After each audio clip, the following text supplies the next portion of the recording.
This device is called a TourBox. And basically it's a lot like a multi-button mouse, but without the mouse part of it, because it has programmable buttons all over it. It has, wheels and, knobs. You can target any application that is installed on your Mac OS or Windows machine, and then assign keyboard shortcuts, and then use this as a productivity time-saving device. This is a newer, less expensive version. And by the way, just so you know, TourBox is not paying me to make this video. They are not sponsoring this video. They just simply sent me the device for review, and they've had no editorial involvement. They're going to see this video at the exact same time you are. So everything you hear in this video is my honest opinion about TourBox devices and about this particular new model here. When TourBox first sent me information about the Lite, and I saw photos of it, and I saw what the price was, which is less than half of what the Elite costs. Like, this costs under $100. This is like $95, whereas this one is like around $270. I'll put the prices up here on screen. So yeah, this costs less than half. And I assume from all of that, that this was going to feel like lighter and cheaper and clunkier, and I wasn't going to like it as much, and I was going to use it for a few days and go right back to the older Elite model. But I am pleasantly surprised by the Lite. I mean, of course, there are some things that are missing from the Elite in order to bring the price point down and to make it more affordable. And yeah, so there are some things that have been cut, and some of those things may be important to you, but there are some ways in which this Lite is actually better.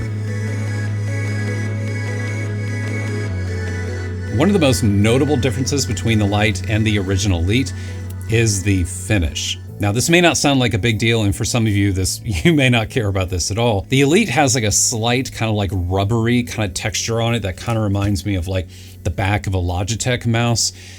It's nice like for a while, but the problem that I have with it is that it gets rather greasy over time. It gets kind of gummy because your hands are all over it all the time, right? It just doesn't look very good. Whereas the Lite, I've been using this Lite here for like a couple of weeks now, and it still looks brand new. It looks like it just came out of the box.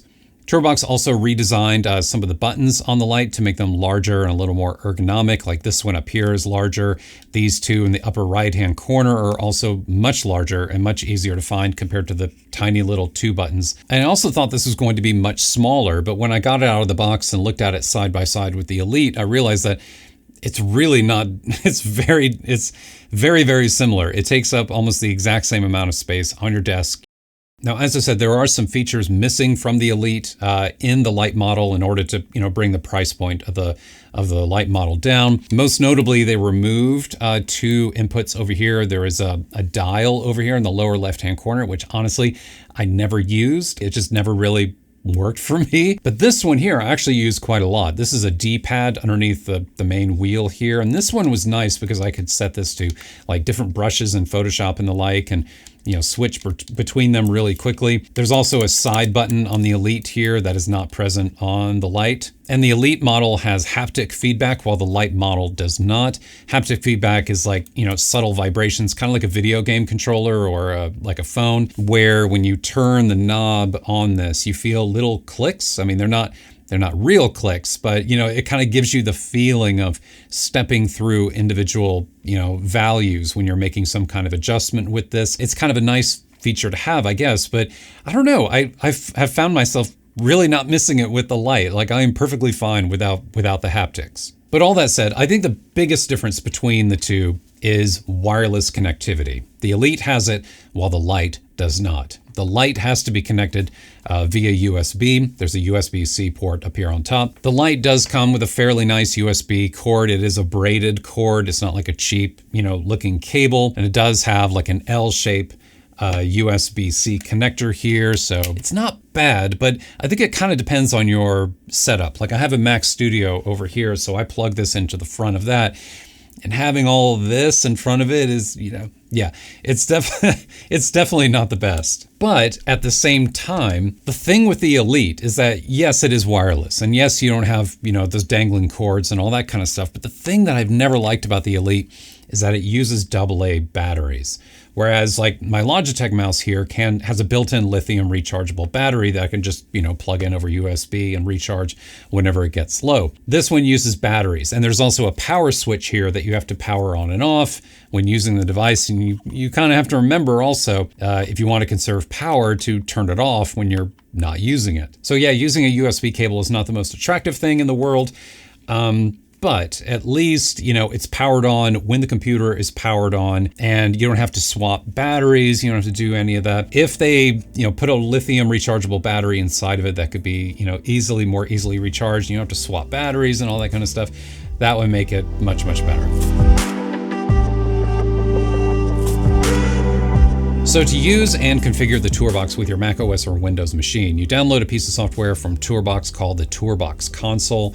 And this is a control panel that continuously runs in the background on Mac OS or Windows. And it's a lot like a control panel for like a Logitech mouse or some type of other input device. And it comes with some helpful presets for like Adobe Photoshop, Lightroom Classic, Premiere, DaVinci, Final Cut. And there's also some third-party presets that you can download from their website, or you can just dive in and, set it up yourself. And those presets are good. They do a good job out of the box, and I think they give you kind of like a nice starting point. But then the device gets even better when you program it and when you customize the buttons on it to fit your particular workflow. When you want to assign a function to a particular button, you just press that button, or you can do a combination of buttons. You could do like both of these or like both of these. You can also do double clicks, so you can do double clicks on buttons as well. Whatever combination it is that you want to do, you just select it, and then in the main window of the console, that is where you're able to assign a function to it. You double click on it, and then this window appears with built-in functions over here on the right side that you can assign, or you can jump over here to the left side to the main window and search for a particular keyboard shortcut if you're not sure what it is, or if you do know the shortcut, you can just input it directly up here at the top. So for example, for me and my TourBox, the way that I have it set up when I'm in Photoshop is that the main dial here, this is what I use for brush size. This is actually the default setting. I use this to adjust brush size. This I have set up to zoom in and out to the position of the mouse pointer. So if I'm working and doing like some cleanup in a particular area, like I'm using the clone stamp tool, something like that, I could use this wheel here to zoom in and out quickly to wherever I am. And if I'm using the clone stamp tool, I use this button in the lower right to sample the area that I want to clone. And it's so much faster and so much nicer.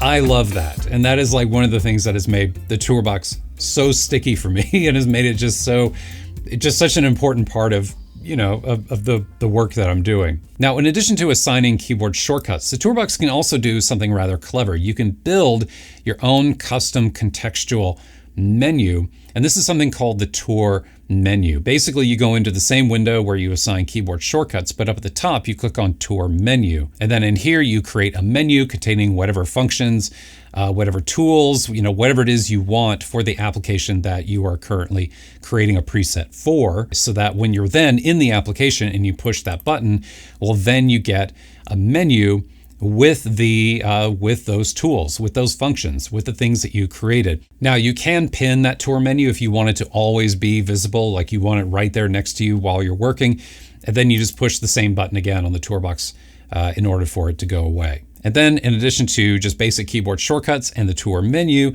you also have the option of creating macros. Now, I'll admit, I have not gotten into macros. Macros are a bit, they're a bit much for me. It kind of reminds me of like the Automator tool in macOS where you're able to chain a bunch of actions together. And for some of you, that may be really helpful. There may be certain things, certain repetitive tasks that you find yourself doing over and over again, whether that's within a particular application or within the operating system, macOS or Windows. And you want to set up a macro that contains a bunch of actions that just execute all in a row, then yeah, you can certainly do that. You can, go for it. You can set up a macro, and then you can assign that macro, to a button, just that one macro, or you can actually go in and create a tour menu and add multiple macros to that Tour menu, which is just getting really meta and getting really deep into it. So yeah, it's that kind of device. I mean, it's the kind of thing that you can plug in and use just with one of the built-in presets and maybe make some slight customizations and tweaks to it to fit your particular workflow. Or if you want to go nuts, like if you're a power user and you want to create macros and you want to do a bunch of stuff, a bunch of crazy stuff with it, time-saving, optimization kind of things. Yeah, I mean, it's deep enough for you to do all of that. So pros and cons, final thoughts about the TourBox Lite, and just thoughts about the TourBox in general. Obviously, I'm a fan of the TourBox. Like I've been, using this Elite for a while. I had the Neo before this one. For me, they're perfect. Like they're intuitive, they're well designed, they're comfortable to use. They don't take up a lot of space on the desktop. I just find this to be so much more intuitive than zooming in and out and adjusting brush size and doing whatever, like over here on my keyboard. Like this to me just feels so much nicer. As for the new Lite model, I am pleasantly surprised. As I said earlier in this video, like my expectations for this were rather low when I saw the price tag and I thought, oh, this is going to be cheap. It's not going to be as nice as the Elite. And yes, it is missing things. I mean, it doesn't have as many buttons. It does not have the haptic feedback.